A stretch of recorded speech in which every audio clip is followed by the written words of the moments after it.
ক্রীড়ায় শক্তি, ক্রীড়ায় বল, মাদক ছেড়ে মাঠে চল স্লোগানটি সামনে রেখে চট্টগ্রামের বাঁশখালীতে বাংলাদেশ জামাত ইসলামী উপজেলা ও পৌরসভার যুব বিভাগের আয়োজনে শেষ হলো জুলাই স্মৃতি ফুটবল টুর্নামেন্ট 2025। শুক্রবার 29 আগস্ট বিকালে পৌরসভার আদর্শ উচ্চ বিদ্যালয় মাঠে অনুষ্ঠিত ফাইনাল খেলায় বলছড়ি ইউনিয়ন একাদশ 2-1 গোলে হারায় কৈছড়ি ইউনিয়ন একাদশকে।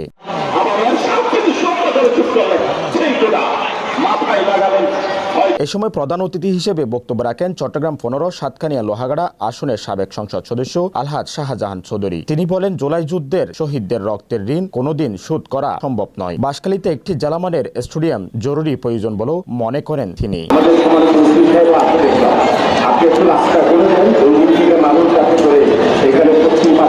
খেলার উদ্বোধন করেন দক্ষিণ জেলা বাংলাদেশ জামাত ইসলামীর সেক্রেটারি, বাঁশখালী উপজেলার সাবেক উপজেলা চেয়ারম্যান অধ্যক্ষ মাওলানা জহিরুল ইসলাম। প্রধান বক্তা হিসেবে উপস্থিত ছিলেন মহানগরী উত্তর শিবিরের সভাপতি তানজির হোসেন জুয়েল।